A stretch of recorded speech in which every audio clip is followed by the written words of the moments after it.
Hello friends, स्वागत है आप सभी को हमारे यूट्यूब चैनल में। तो दोस्तों, आज हम दो चर वाले रैखिक समीकरण की प्रश्नावली 3.1 के सवालों को लगाएंगे।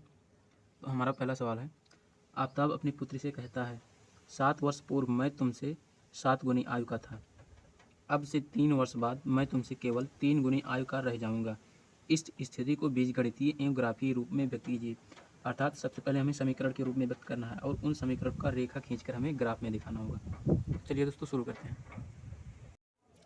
तो सबसे पहले हम क्या करेंगे कि आफताब की आयु और उसकी पुत्री की आयु को हम मान कर लेकर चलेंगे, यानी कि उनकी आयु को हम मान लेंगे। और कैसी आयु? वर्तमान आयु को मानेंगे हम। तो हम लिखेंगे माना आफताब की वर्तमान आयु x वर्ष है तथा उसकी पुत्री की आयु भी y वर्ष है। अब लिखेंगे पहली शर्त अनुसार। तो पहली शर्त अनुसार हमें क्या दिया है? यह 7 वर्ष पूर्व मैं तुमसे। तो सबसे पहले हम 7 वर्ष पूर्व यानी कि 7 वर्ष पहले दोनों की आयु निकालेंगे। तो क्या करेंगे? लिखेंगे 7 वर्ष पूर्व आफताब की आयु। तो वर्तमान आयु इसकी x है और 7 वर्ष पहले क्या हो जाएगी? 7 - x। इसी तरह इसकी पुत्री की आयु भी हो जाएगी y - 7। यहाँ से कितनी हो जाएगी? x - 7 हो जाएगी और उसकी पुत्री की आयु y - 7। अगर x में से 7 वर्ष घटा देंगे तो उसकी 7 वर्ष पहले की आयु निकल जाएगी। ऐसे ही उसकी पुत्री की आयु। अब क्या करेंगे कि हम अपनी शर्त देखेंगे। तो देखेंगे कि 7 वर्ष पूर्व क्या दिया है? 7 वर्ष पूर्व मैं तुमसे 7 गुनी आयु का था। अर्थात कहने का मतलब ये है कि 7 वर्ष पहले आफताब की जो आयु थी वो अपने पुत्र की आयु की कितनी थी? 7 गुनी। तो उसकी पुत्र की आयु की कितनी थी? 7 गुनी। तो 7 वर्ष पहले उसकी पुत्र की आयु y - 7, तो इसकी 7 गुनी थी। तो हम लिखेंगे x - 7 एक इसकी है आफताब की आयु, किसके बराबर है? उसकी पुत्र की आयु के 7 गुनी की। तो 7 गुने उसकी पुत्र की आयु कितनी है? y - 7। ये हमारा समीकरण हो जाएगा। तो अब क्या करेंगे? 7 का अंदर मल्टीप्लाई करेंगे। तो यहाँ से x - 7 equal to 7 into y और -7 इंटू 7 49 हो जाएगा। अब अगर 7 को उस तरफ भेजेंगे और 7y को इस तरफ भेजेंगे तो कितना हो जाएगा? x - 7y और ये माइनस का 7 उधर जाएगा तो प्लस का हो जाएगा। तो कितना हो जाएगा? प्लस का 7 माइनस का 49। अब ये कितना हो जाएगा? माइनस का 42। x - 7y equal to -42। ये क्या हो जाएगा? हमारा पहला समीकरण। अब हम दूसरी शर्त को देखेंगे। तो दूसरी शर्त हमारा क्या कह रहा है कि अब से यानी कि वर्तमान से 3 वर्ष बाद, यानी 3 वर्ष बाद, वर्तमान से 3 वर्ष बाद मैं तुमसे केवल 3 गुनी आयु का रह जाऊंगा।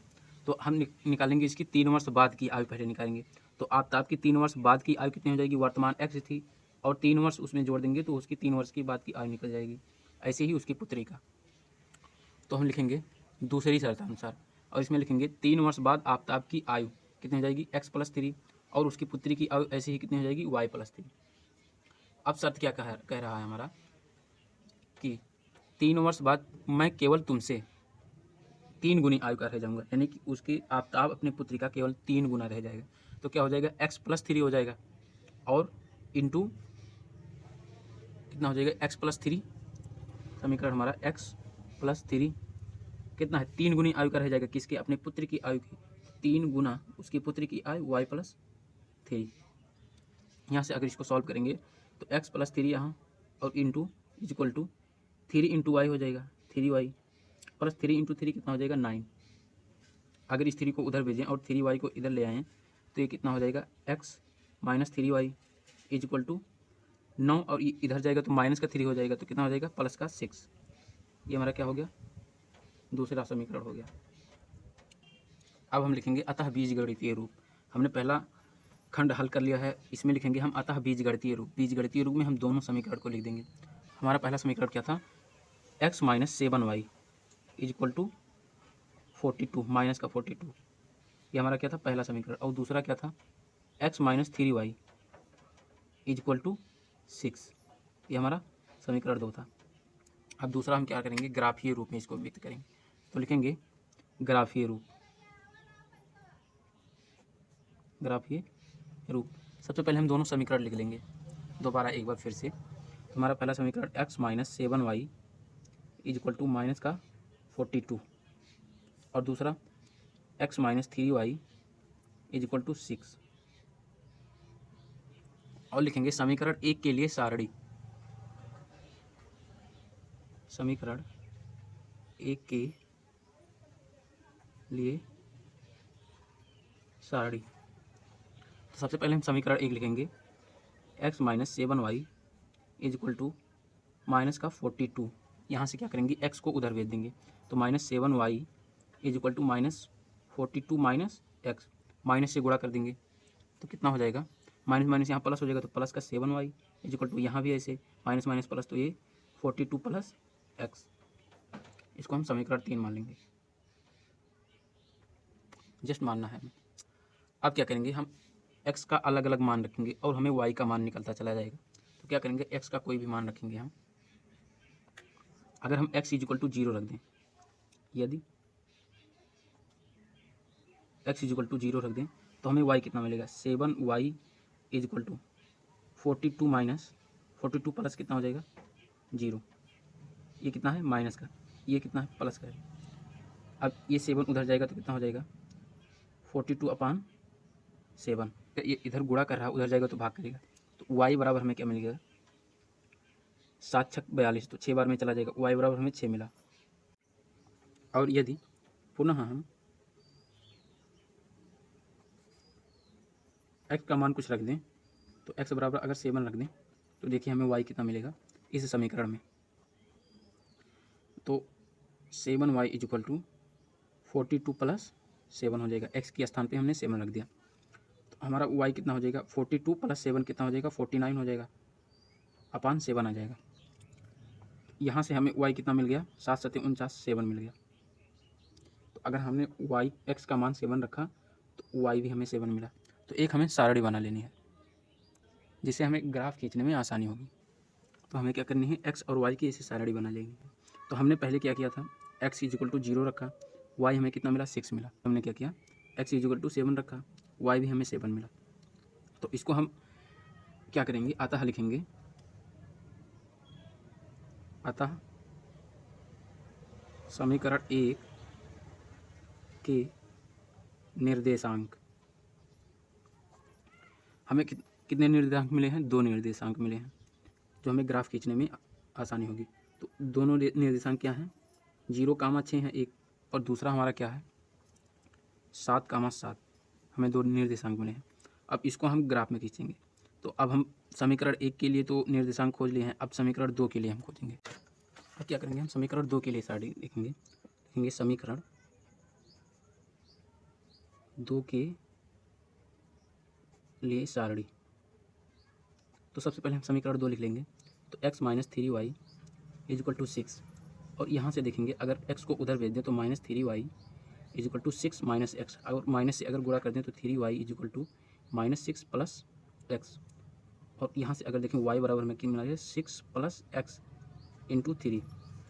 और यदि हम x बराबर कितना रखें 0 रख दें, x इज इक्वल टू 0, यदि x इज इक्वल टू 0 रख दें तो y हमें कितना मिलेगा, y is equal to minus 6 plus 0 upon 3। यहाँ से कितना हो जाएगा माइनस का 2, y बराबर हमें कितना मिला 2 मिला। और अगर हम पुनः क्या करें, इस बार अगर हम x इज इक्वल टू पुनः क्या करें, x इज इक्वल टू कितना रख दें 3 रख दें, तो y हमें कितना मिलेगा, y is equal to minus 6 plus 3 upon 3 is equal to कितना हो जाएगा माइनस का 3 upon 3 is equal to minus 1। हमें y इज इक्वल टू कितना मिला माइनस का 1। तो हम एक सारणी बना लेंगे और इस सारणी में देखेंगे x और y का जो मान हमने रखा है वो इसमें लिख देंगे। तो x बराबर पहले हमने 0 रखा, तो y इज इक्वल टू कितना मिला माइनस का 2, और पुनः x इज इक्वल टू कितना रखा 3 मिला, तो y is equal to minus 1 मिला। अब हम दोनों रेखा का निर्देशांक हमें मिल गया, तो इसका हमें निर्देशांक कितना मिला, निर्देशांक 0 कामा माइनस 2 1 मिला, और दूसरा 3 कामा माइनस 1। अब दोनों रेखा का निर्देशांक हमें पता हो गया। अब इसका ग्राफ खींचेंगे। तो इसके लिए सबसे पहले आपके पास ग्राफ पेपर होना चाहिए। सबसे पहला हमारा क्या था, पहली रेखा का समीकरण हम खींचेंगे। तो पहले रेखा का निर्देशांक हमें कितना था, अगर हम देखें तो हमारी पहली रेखा का निर्देशांक था 0,6 और 7,7।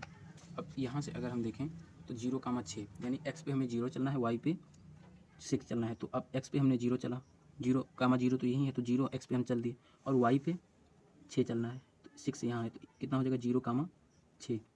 और दूसरा हमारा क्या था 7,7।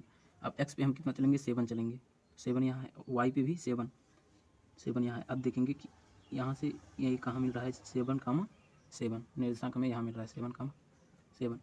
अब दोनों बिंदु से होकर हम एक रेखा खींच देंगे। यहाँ से अगर दोनों बिंदु को मिला दें तो ये एक रेखा बन जाएगी। तो पहली समीकरण का यही रेखा है। अब दूसरी समीकरण के लिए हम रेखा खींचेंगे। तो हमारा दूसरा निर्देशांक क्या था? हमारा दूसरा निर्देशांक था 0, -2 और 3, -1।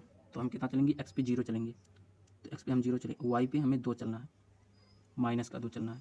तो ये यहाँ मिलेगा। तो कितना मिला? 0, -2। और फिर हमारा कितना था? 3, -1। तो हमें एक्स पे कितना चलना है? 3 चलना है, और वाई पे -1। तो वाई यहाँ है, बिंदु हमें कितना मिलेगा? यहाँ मिलेगा 3, -1। अब इस बिंदु को और इस बिंदु को हम मिला देंगे तो कितना होगा? हमें एक रेखा मिलेगी। तो ये रेखा हमारे क्या है? ये रेखा का समीकरण क्या है? x - 3y = 6। और ये रेखा हमारा है x - 7y = -42। तो हमने पहला सवाल लगा लिया, बीजगणितीय रूप में भी व्यक्त कर दिया और ग्राफीय रूप में भी। अब दूसरे सवाल की ओर हम बढ़ते हैं।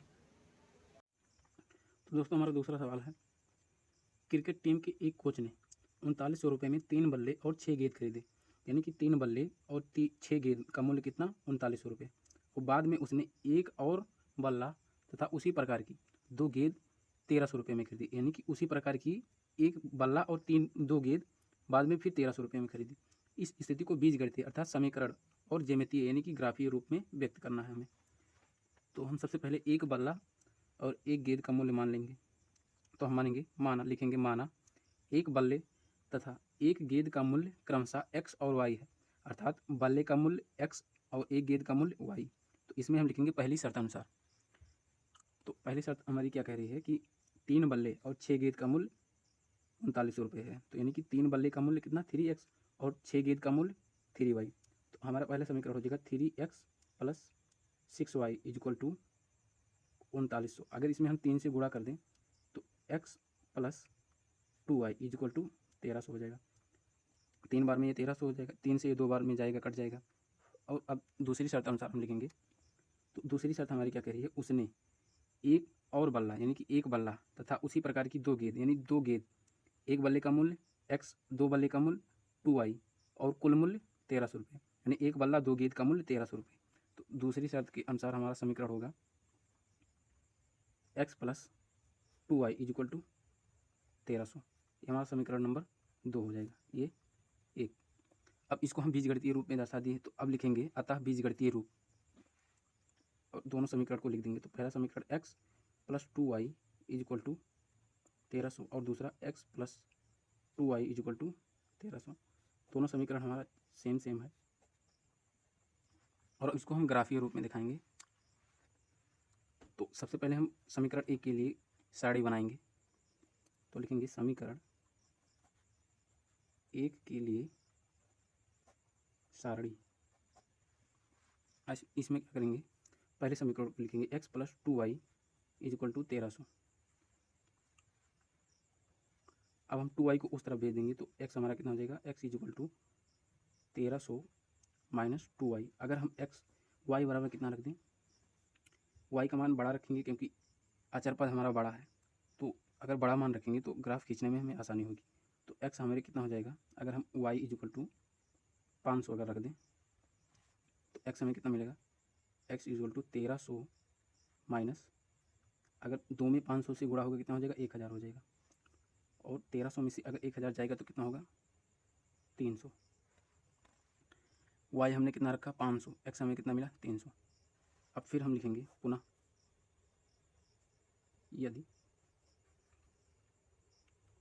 y = 300 अगर ले लें तो कितना हो जाएगा? x हमारा x = 1300 - 2 × y, हमारे y के स्थान पे हम 300 रख देंगे, 300। तो ये कितना हो जाएगा? 1300 - 600। 300 में अगर 2 से गुणा होगा, 2 से अगर 300 में गुणा होगा तो कितना हो जाएगा? 600। अब 1300 में से 600 जाएगा, कितना हो जाएगा? 700। दूसरी बार हमने क्या किया? y = 300 लिया तो x = 700 मिला। तो एक सारणी हम बना लेंगे छोटा सा।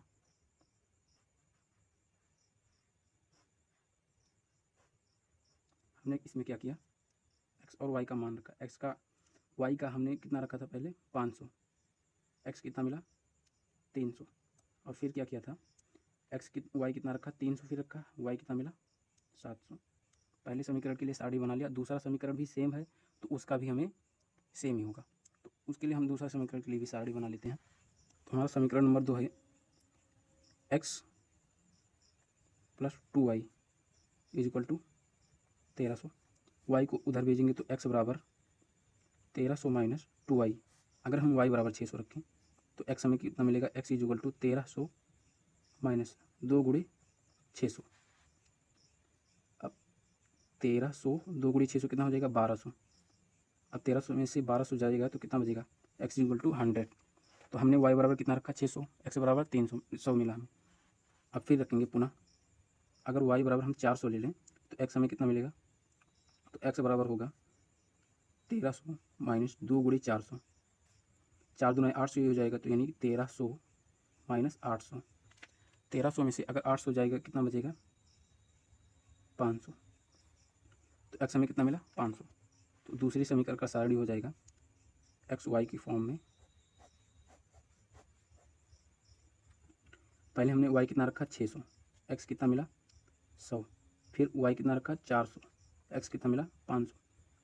अब इसको हम ग्राफ पेपर में दर्शाएंगे।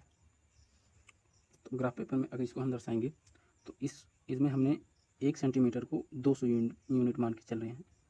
तो हमारा पहला निर्देशांक क्या था, हमारा पहला निर्देशांक था x पे 300 और y पे, x पे 300 y पे 500। तो x पे हम 300 चलेंगे, 100 200 300, x पे हम 300 चले, y पे हमें 500 चलना है। तो 100 200 300 400 500। अब 300 और 500 को जब मिलाएंगे तो यहाँ कहीं मिलेगा, तो निर्देशांक हमारा यहाँ मिला, तो ये हो जाएगा 300, 500। और दूसरा हमारा क्या है, x पे हम 700 चलेंगे, y पे 300। तो x पे हम 700 चलेंगे, 100 200 300 700 यहाँ मिला, y पे 300, y पे 300 यहाँ मिला। तो इसका निर्देशांक कितना हो जाएगा, 700, 300। अब हम रेखा खींच देंगे दोनों बिंदुओं को मिलाते हुए। दोनों बिंदुओं को मिलाकर हम एक रेखा खींच देंगे।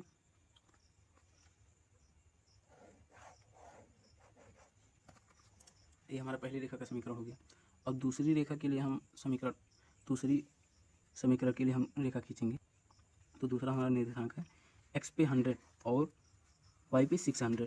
तो x पे हम 100 चलेंगे, 0 to 100, y पे 600 यहाँ मिल रहा है, यहाँ पे। तो x पे 100 y पे 600। और दूसरा हमारा निर्देशांक है x पे हम 500 चलेंगे और y पे 400। तो x पे हम 500 चलें, y पे 400, ये यहाँ मिल रहा है, x पे 500 y पे 400। तो ये हमारा कितना है,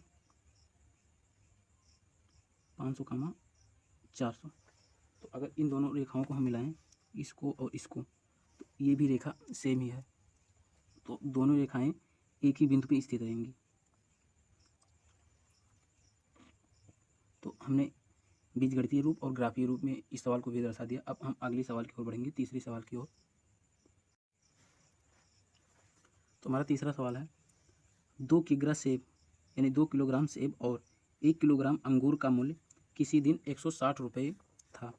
एक महीना बाद 4 किग्रा सेब और 2 किग्रा अंगूर का मूल्य 300 रुपये हो जाता है। इस स्थिति को बीजगणितीय तथा ज्यामितीय रूप में व्यक्त कीजिए। अब इस स्थिति को हम बीजगणितीय रूप में और ज्यामितीय रूप में व्यक्त करेंगे। तो सबसे पहले हम क्या करेंगे, 1 किलो सेब और 1 किलो अंगूर का मूल्य मानेंगे। तो 1 किग्रा सेब का मूल्य हम x माने, और दूसरा क्या करेंगे, 1 किलोग्राम सेब का मूल्य हम x मानेंगे, और दूसरा 1 किलोग्राम अंगूर का मूल्य y मानेंगे। और लिखेंगे पहली शर्त के अनुसार हम लिखेंगे। तो चूँकि पहली शर्त में क्या किया है, 2 किग्रा सेब और 1 किलोग्राम अंगूर, यानी 2 किलोग्राम सेब और 1 किलोग्राम अंगूर का मूल्य कितना दिया है, 160 दिया है। तो हमारा समीकरण हो जाएगा 2x + y is equal to 160 रुपये, यानी कि 2 किलोग्राम सेब का मूल्य प्लस 1 किलोग्राम अंगूर का मूल्य 160 है। तो हमारा समीकरण नंबर 1 हो जाएगा 2x + y is equal to 160 रुपये। और दूसरी शर्त के अनुसार हम लिखेंगे। तो दूसरी शर्त हमारा क्या कह रहा है, 4 किलोग्राम सेब और 2 किलोग्राम अंगूर का मूल्य 300 हो जाएगा। 1 किलोग्राम सेब का मूल्य x, तो 4 किलोग्राम सेब का मूल्य 4x। ऐसे ही 2 किलोग्राम अंगूर का मूल्य 2y हो जाएगा। तो हम लिखेंगे दूसरी शर्त के अनुसार, क्योंकि 1 महीना बाद हुआ था, क्या दिया है इसमें, 1 महीना बाद 4 किलोग्राम, 1 महीना बाद 4 किलोग्राम सेब का मूल्य प्लस 2 किलोग्राम अंगूर का मूल्य कितना था, 300 रुपये हो गया था। तो हमारा समीकरण नंबर दूसरा क्या हो जाएगा, 4x plus 2y is equal to 300। अब हम क्या करेंगे, इसको बीजगणितीय रूप में हमने दर्शा दिया, तो लिखेंगे अतः बीजगणितीय रूप।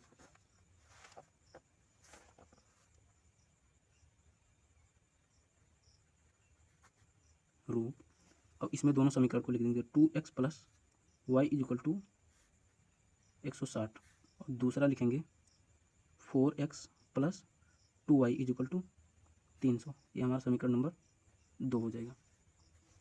अब हम बीजगणितीय रूप में दिखाएंगे, बीजगणितीय रूप में हमारा हो गया। अब इसको हम ग्राफीय रूप में लिखेंगे। तो हमने क्या किया, इसको बीजगणितीय रूप में दर्शा दिया, अब इसको हम ग्राफीय रूप में दिखाएंगे। तो लिखेंगे ग्राफीय रूप। अब हम इसके लिए सारणी बनाएंगे, तो लिखेंगे समीकरण 1 के लिए सारणी ग्राफ पेपर में हम बनाएंगे। तो लिखेंगे समीकरण 1 के लिए सारणी। समीकरण 1 हम लिखेंगे, तो हमारा समीकरण 1 है 2x plus y is equal to 600 is equal to 160। और यहाँ से देखेंगे 2x बराबर, अगर y को उस तरफ भेज दें तो 160 माइनस वाई, और x बराबर हमें कितना मिलेगा, 160 माइनस वाई अपान 2। और अगर हम x का, अगर y का हम कुछ मान रखेंगे तो x का जरूर निकलेगा। तो x बराबर हम 60 रख दें तो y बराबर हमें कितना मिलेगा। तो अगर यदि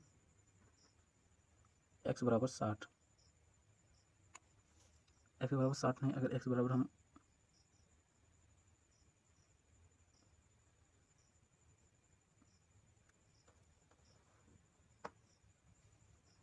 y बराबर हमें कितना मिलेगा, अगर y बराबर हम 60 रख दें तो x बराबर हमें कितना मिलेगा, x is equal to 60 minus 60, 160 minus 60 बटे 2। तो ये कितना हो जाएगा, 100 बटे 2 बराबर 50। पहला निर्देशांक हमें कितना मिला, 50 कामा 60, 60 रखा हमें 50 मिला। और फिर अगर पुनः अगर हम y बराबर अगर 30 रख दें, अगर y बराबर हम 40 रख दें तो x हमें कितना मिलेगा। तो x is equal to 160 minus 40 बटे 2।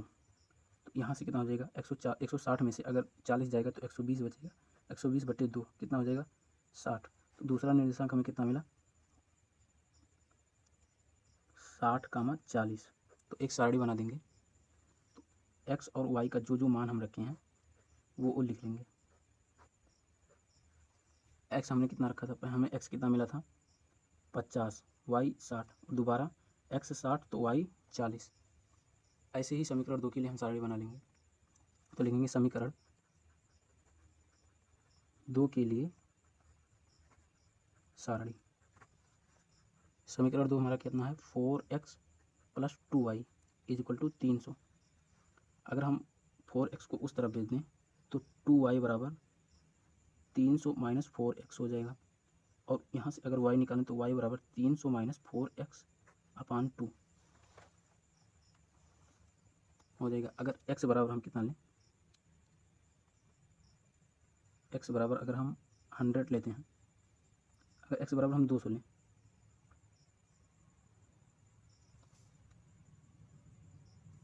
अगर हम x बराबर 50 लें तो y हमें कितना मिलेगा। तो y बराबर 300 माइनस 4 पंचे 20, यहाँ कितना हो जाएगा, 4 पंचे 20 200 हो जाएगा बटे 2। अब 300 में से 200 जाएगा, 100 बचेगा, तो 100 बटे 2 कितना हो जाएगा, 50। x बराबर हमने 50 लिया, y भी हमें कितना मिला, 50। निर्देशांक क्या हो जाएगा, 50 कामा 50। और फिर अगर x बराबर हम कितना लें, इस बार हम अगर 100 ले लेते हैं तो y हमें कितना मिलेगा। तो y बराबर 300 माइनस 4 इंटू 100 अपान 2। इसको अगर सॉल्व करेंगे तो 300 माइनस 400 बटे 2, ये माइनस का 100 अपान 2 बराबर माइनस का 15। हमें कितना मिलेगा, x बराबर 100 रखा तो y बराबर हमें कितना मिला 50। तो यहाँ से 100 कामा माइनस 50, अगर साड़ी बनाए एक्स और वाई का, तो एक्स हमने कितना रखा, पहली बार 50 रखा, वाई कितना मिला, 50 मिला। एक्स हमने 100 रखा, वाई माइनस का 50 मिला। अब इसको हम ग्राफ में दर्शाएंगे।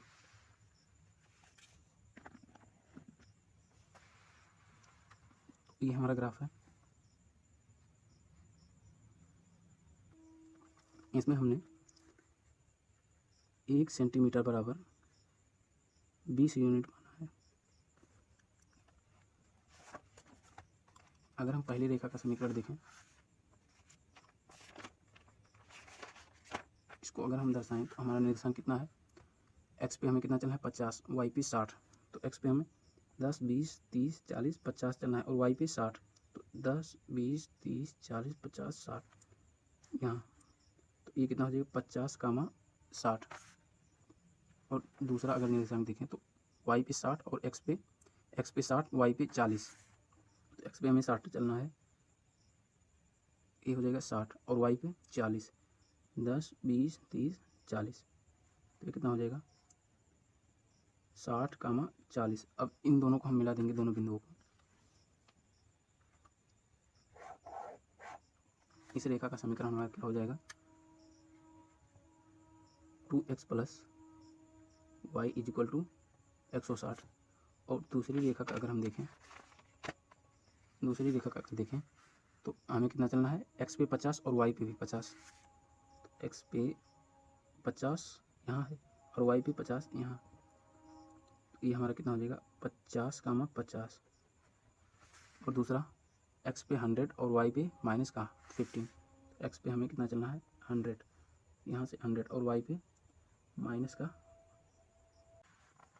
तो x पे हमें कितना चलना 100 चलना है, y पे 50। तो यहाँ से 10, 20, 30, 40, यहाँ 50। इसको अगर मिलाएं यहाँ मिलेगा। तो ये कितना है 100 माइनस 50। अब इन दोनों बिंदुओं को अगर हम इन दोनों बिंदुओं को मिलाएं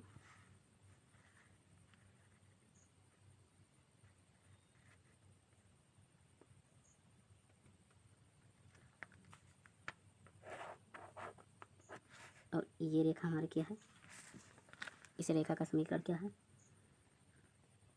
4x plus 2y is equal to 300। तो इसी के साथ हम प्रश्नावली 3.1 के सभी सवालों को लगा लिया है। अब अगली क्लास में हम प्रश्नावली 3.2 के सभी सवालों को लगाएंगे। तो आज के लिए इतना ही। जय हिंद दोस्तों।